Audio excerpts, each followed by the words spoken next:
कई बहनों की वेदना होती, कई बहनें कहती हैं कि हमारे घर में नशा कर कर आते हैं, हमारे पति आते हैं, हमारे बच्चे आते हैं, गाली गलौज करते हैं। लेकिन जिस गांव में नशा बंद हुआ उस बहन सबसे ज्यादा उस ग्राम की बहनें खुश हैं, माताएं खुश हैं। जिन बहनों की मांगे उजड़ गई वह बहन कह रही थी कि मेरे मांग भले ही उजड़ गई हो, लेकिन यही अगर नशा छूट रहा है, नशा बंद हो रहा है, तो मैं अपने बेटे को बचा लूंगी। और वो बहन सबसे पहले ग्राम के ग्रामवासी भगवती मानव कल्याण संगठन का श्रेय मान रहे हैं। और मैं भी कहती हूँ कि गुरुवर के आशीर्वाद से भगवती मानव कल्याण संगठन को कार्य कर रहा है और करके दिखाएगा। और मैं सभी ग्रामवासियों का भी आवाहन कर रही हूँ, धन्यवाद कर रही हूँ कि जहाँ तक मेरी आवाज पहुँच सके आप एक आवाज उठाइए कि हमें अपने ग्राम से नशा को हटाना है। सिर्फ एक आवाज उठाइए। भगवती मानव कल्याण संगठन का एक एक व्यक्ति, एक एक बहन आपके ग्राम में पहुंचकर नशा मुक्ति का झंडा गाड़ेगी।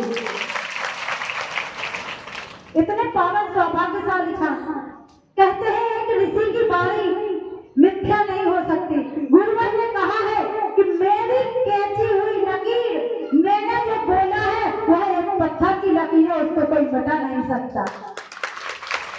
पावन सौभाग्यशाली है। मैं बहनों का आह्वान करती हूँ कि आप भी बढ़ चढ़कर हिस्सा लीजिए, क्योंकि बहनें घर का भी कार्य करती हैं, मैं भी घर का कार्य करती हूँ। बहन, बच्चे, बेटी, बहू भी अब तो आ चुकी है, आप सभी जानते हैं।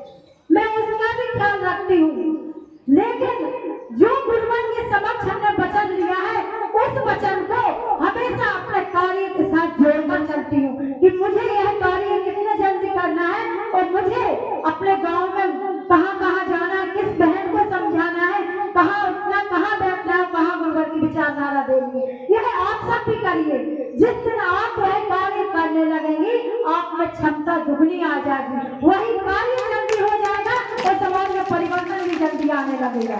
मैं बहनों का आह्वान करती हूँ कि बढ़ चढ़कर भाइयों के साथ कंधे से कंधा मिलाकर चलिए। हर वह ग्राम की महिला परेशान है, अगर आप उनके साथ खड़ी हो जाएंगी तो उस महिला का दुगना विश्वास बढ़ जाता है कि मेरे साथ भगवती मानव कल्याण संगठन की बहन खड़ी हुई है, अब मेरा परिवार नशा मुक्त हो जाएगा। आप ये पहल कीजिए। मैं अपनी बहनों से बार-बार निवेदन करती हूँ कि आप अगर गांव से, घर से बाहर नहीं जा सकती तो अपने ग्राम से ही पहल कीजिए। मैं तो अगर एक दिन भी घर से ना जाऊं तो मन में वेदना होती है कि पता नहीं आज मैं घर से नहीं निकली हूँ, कहीं कोई बहन मेरा इंतजार कर रही होगी। यह वेदना हर एक बहन के मन में होनी चाहिए। एवं पंचज्योति शक्ति